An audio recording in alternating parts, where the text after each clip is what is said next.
to Edlit. This is Edlit's video. I hope you've noticed the apostrophe over there. What does it really mean? It means that this belongs to Edlit. In this video, we're going to discuss what an apostrophe is, where we use it, and how to use it accurately. The apostrophe basically is a punctuation mark. It is also used as a diacritical mark on letters which are used to represent words from other languages like Latin. The line above the A is an example of a diacritical mark.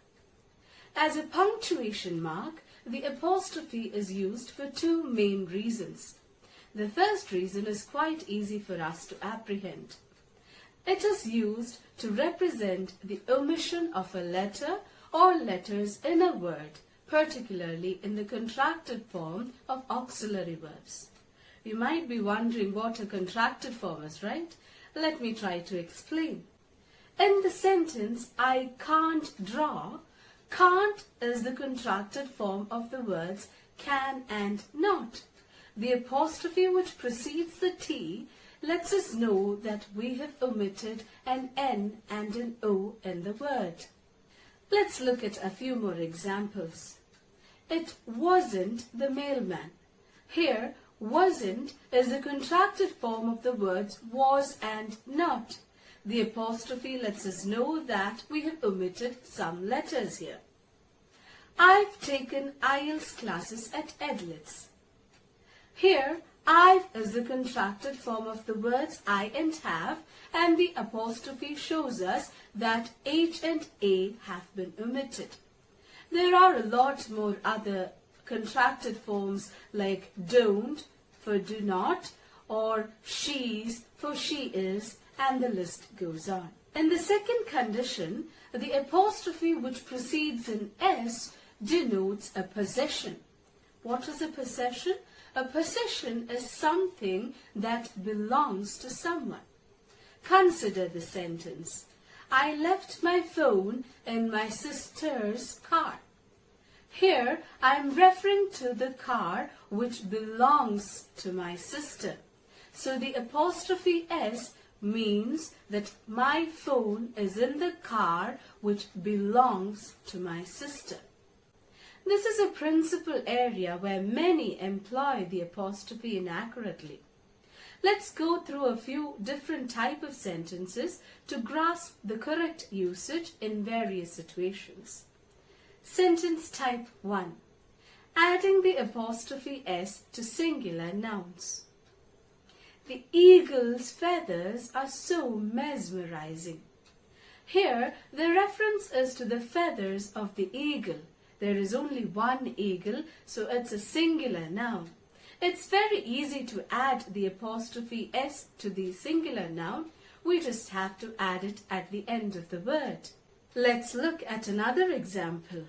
The product will be delivered in 1 month's time.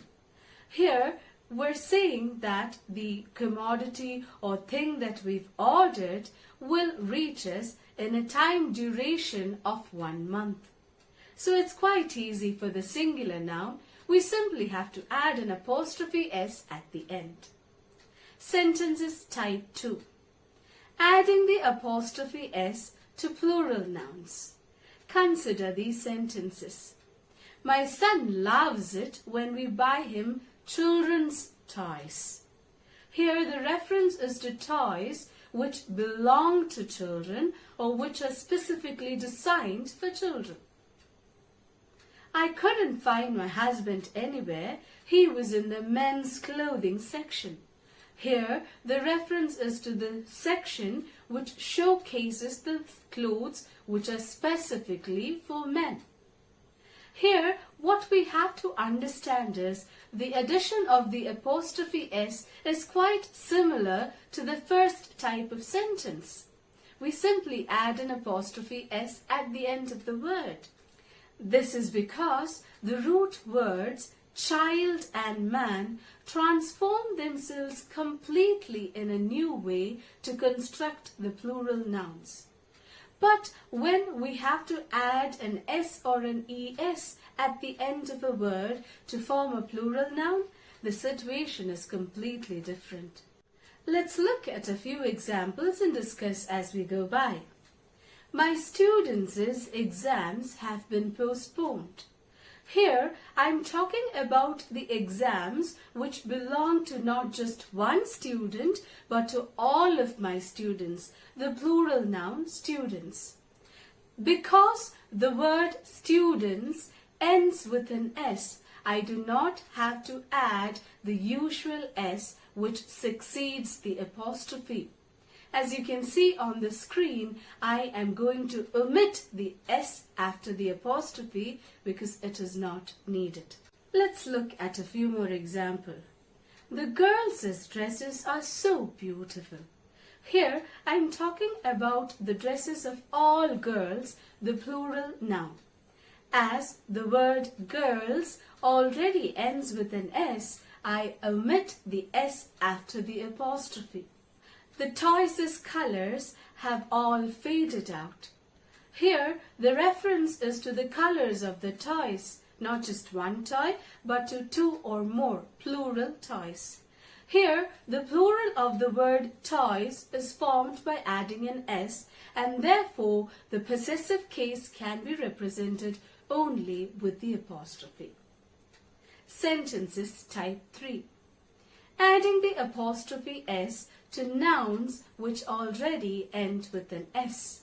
For example, words like boss or names like Mr. Jones or Jesus already end with the letter S. Here we have two options to represent the possessive case. Either we can add the apostrophe S or we can simply add the apostrophe.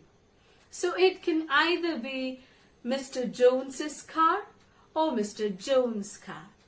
It can be the boss's wife or the boss wife. Jesus' children or Jesus' children. You can select which type you want to follow. Type 4 sentences, where there are two nouns. Let's look at a few examples to understand this type. Abraham's and Jake's toy cars are outside. Abraham and Jake's toy car is outside. In the first sentence, we've added the apostrophe S to both Abraham and Jake. This means that there are two toy cars, one for Abraham, one for Jake. In the second sentence, there is an apostrophe S only for Jake. Here it means there is only one toy car, but the toy car belongs to both Abraham and Jake. Let's look at another set of examples. Hannah's and Nathan's mothers are here to pick them up. Hannah and Nathan's mother is here to pick them up. In the first sentence, the apostrophe S is added to both the names. It means there are two mothers. One mother belongs to Hannah, the other mother belongs to Nathan. In the second sentence, there is only one mother and she has two children, Hannah and Nathan. Now let us look at common errors in the use of the apostrophe. The most common error is adding an apostrophe before an S which does not indicate a possession. A lot of people have a predilection for adding an apostrophe before every S they see. I see a lot of my friends putting up a status, putting up the picture of their friends and commenting beneath, "My dear friends," with an apostrophe S. This apostrophe is totally unnecessary because we're not talking about any possession. We're just stating that these are my friends. Another example, "Happy anniversary to my parents." Adding the apostrophe to the parents before the S is also unnecessary. We've added parents because we're referring to both father and mother, and we're not talking about any possession. So avoid these type of mistakes. Another common error is adding the apostrophe to possessive personal pronouns. what are possessive personal pronouns? Yours, ours, theirs, his, hers, all these are examples of possessive personal pronouns. We've all might have done this error, adding an apostrophe to yours faithfully after writing a letter. But this apostrophe is totally unnecessary because yours is already a possessive personal pronoun in itself. To recapitulate, we've been discussing what an apostrophe is, where it is used. We discussed that it is used to represent the omission of a letter or letters in the contracted form, or to show a possession using the S, apostrophe S, like in Anna's ribbons. I hope this has been informative. Do let us know. Please do share this information with others. It is good to bend over backwards a little bit so that others can also master the language. If you've liked this video, please do subscribe and hit the bell icon. Thank you everyone. Take care. Love, learn, lead.